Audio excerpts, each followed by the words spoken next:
तो अब जो मैं बातें कह रहा हूं, कोई कहेगा साहब आपने तो सब पुरानी बातें गिना दी, आधुनिक युग में क्या है? तो थोड़ा सा 2 मिनट का समय और लेते हुए मैं आधुनिक विज्ञान की भी बात बताना चाहता हूं। यही तो वो धरती है जहां डॉक्टर शिवकर बापूजी तलपदे ने सबसे पहले 1895 में विमान उड़ाकर दिखाया था। मगर अफसोस कि उस समय तक लोगों को इसका आभास नहीं था, तो लोगों ने समझा कोई जादू टोना है चौपाटी बीच पे। मैंने ये भी पुस्तक में पढ़ा था कि उन्होंने कई लोगों से प्रयास किया। एक बार उन्होंने महादेव गोविंद रानाडे से मिलने में सफलता हासिल की, तो उन्होंने उनसे कहा कि मैं आपको लंदन भेजने की व्यवस्था कर सकता हूं, वहां पे आप अंग्रेज वैज्ञानिकों के साथ इस विषय को साझा करें। परंतु वो अंग्रेज वैज्ञानिकों के साथ साझा करने को तैयार नहीं थे। फिर भी एक थ्योरी है कि किस ढंग से वो चीज वहां पहुंच गई। चलिए ये बताइए, इलेक्ट्रिसिटी की खोज या बल्ब की खोज एडिसन ने की, पर अब तो ये बात उभर के सामने आ रही है कि जगदीश चंद्र बोस ने पहले कर लिया था, हमारे पास पेटेंट कराने की व्यवस्था नहीं थी। अब ये बताइए, मार्कोनी ने वायरलेस का खोज किया था, तो जगदीश चंद्र बोस जी ने तो वो वायरलेस का खोज उससे पहले कर लिया था। सीवी रमन को रमन इफेक्ट के लिए फिजिक्स का पहला पुरस्कार मिला, वो पहले भारतीय थे जिन्हें फिजिक्स का नोबेल पुरस्कार मिला। ये सत्य नहीं, अर्ध सत्य है। He was not just the first Indian, he was the first non European, first non white to get a Nobel पुरस्कार in any branch of fundamental science. हम उसके लीडर थे। अब ये बताइए, अगर मैं आपसे एक बात कहूं कि इस पूरे 20वीं सेंचुरी के साइंटिफिक डेवलपमेंट को 3 टर्म में डिवाइड कर दीजिए, 3 वाक्य नहीं, 3 शब्द, तो लगभग आएंगे एटम, कंप्यूटर एंड जीन। लगभग सब कुछ आ गया। अब आप आइए जीन्स। वॉटसन क्रिक ने जीन्स का मॉडल बनाया, उसके साथ नोबेल पुरस्कार किसको मिला? हरगोविंद खुराना जी को। जीन्स में भी हम थे। अब आइए एटम पे। एटम में अभी 21वीं सदी की सबसे बड़ी खोज जो हुई है वो है जो सन लेबोरेटरी में गॉड पार्टिकल खोजा गया है, जिसे हिग्स बोसॉन कहते हैं। हिग्स बोसॉन उसका वास्तविक नाम है, और ये 2 साइंटिस्टों के नाम है, इंग्लैंड के पीटर हिग्स और भारत के सत्येंद्र नाथ बोस।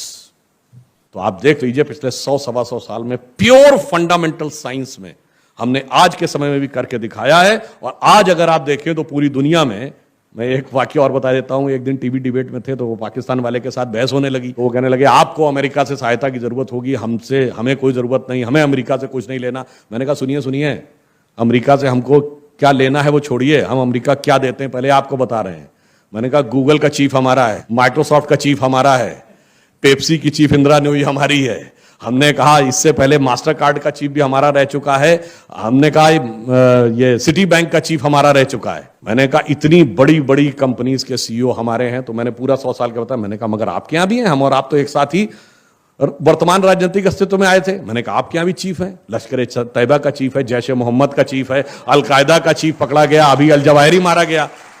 मैंने कहा दोनों में इतना अंतर है कि आज हमारी स्थिति यह बनी। मैं 2008 की बात बता रहा हूं, सितंबर 2008 में मैं अमेरिका में एक प्रोग्राम होता ACYPL, American council for young political leaders, मैं उसमें गया हुआ था। ये 11 या 12 सितंबर 2000 की बात है।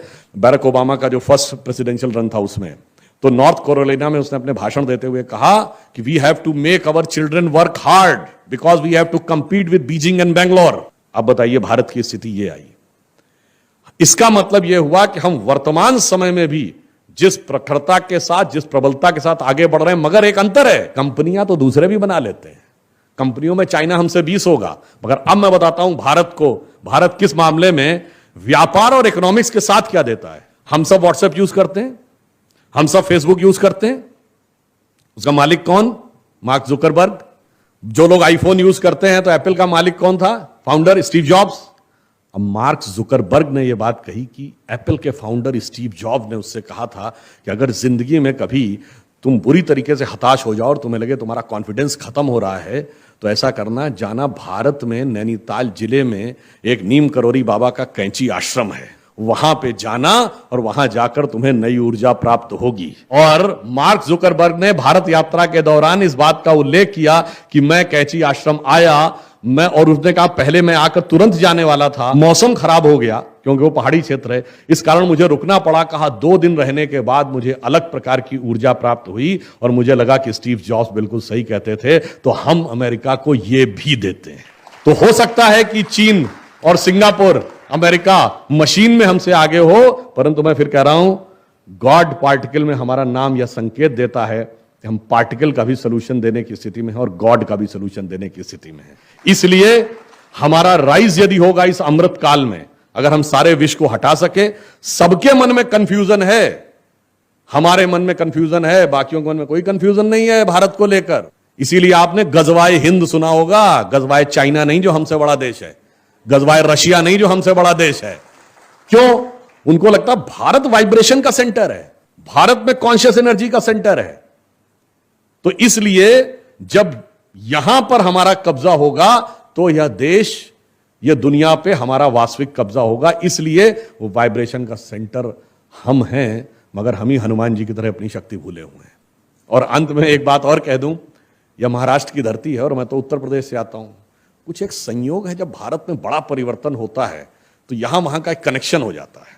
देखिए, जब छत्रपति शिवाजी महाराज ने अपना साम्राज्य बनाया तो उनका राज्याभिषेक करने के लिए काशी से पंडित आए, और पूरे भारत में उनको जब किया तो कविराज भूषण ने एक महत्वपूर्ण भूमिका अदा की। 1857 का स्वतंत्रता संग्राम हुआ तो उसके चीफ आर्किटेक्ट कौन थे? नाना साहब पेशवा।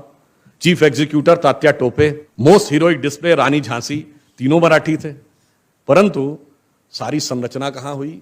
गंगा के तट पर बिठूर में बैठकर। शुरुआत कहां से हुई? मंगल पांडे के द्वारा। फिर आप आइए, कोई भी आंदोलन हो, अगर आप देखें डॉक्टर अंबेडकर ने यहां पर एक बड़ा दलित आंदोलन शुरू किया और पहली सत्ता जाकर पूर्ण सत्ता स्थापित हुई तो उत्तर प्रदेश में, जब मायावती की क्लियर मेजॉरिटी की सरकार आई। बताइए, संघ यहां से शुरू हुआ और एब्सोल्यूट सत्ता कब आई? जब श्री राम जन्मभूमि आंदोलन ने जोर पकड़ा, तब राष्ट्र की सत्ता हमारे हाथ में आई। तो आप यह समझ लीजिए कि यदि यहां से आप लोग खड़े होंगे तो निश्चित समझिए कि कोई बड़ा परिवर्तन जरूर होगा। हां, मगर यह भी ध्यान रखिए कि बुरी शक्तियां भी यहीं से खड़ी होती हैं। 1946 की कॉन्स्टिट्यूएंट असेंबली में मोहम्मद अली जिन्ना न लाहौर से चुन के गए, न कराची से चुन के गए, न पेशावर से चुन के गए, न ढाका से चुन के गए, न चटगांव से चुन के गए, मुंबई की बाईकुला सीट से चुन के गए। तो अब यह भी ठीक है, उन्होंने बात शुरू किया और पाकिस्तान बनाने की पूरा आइडियोलॉजिकल सेंटर क्या बना? एएमयू। तो यह भी ध्यान रखना है कि कौन सी शक्तियां सही हैं, कौन सी शक्तियां गलत हैं। नीर शीर विवेक करके हम अगर इस बात को समझ सके तो फाइनली ये समझिए कि अगर हम विश्व में राइज करेंगे तो we will not rise to dominate the world, we will rise to motivate the world. That's why our target is not to become the super power, we want to become guru, jagat गुरु।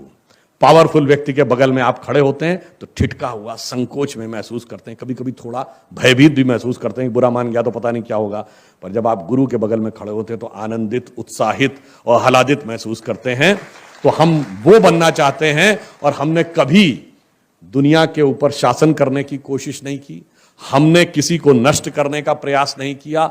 उसका एक झलक तब दिख चुकी जब 2014 में प्रधानमंत्री जी ने योग दिवस मनाया तो 177 में से 173 देश उसके सेकंड प्रपोजर बने। और आज पूरी दुनिया में जब योग मनाया जाता है तो दिखाई पड़ता है कि एक एक व्यक्ति को उसके स्वास्थ्य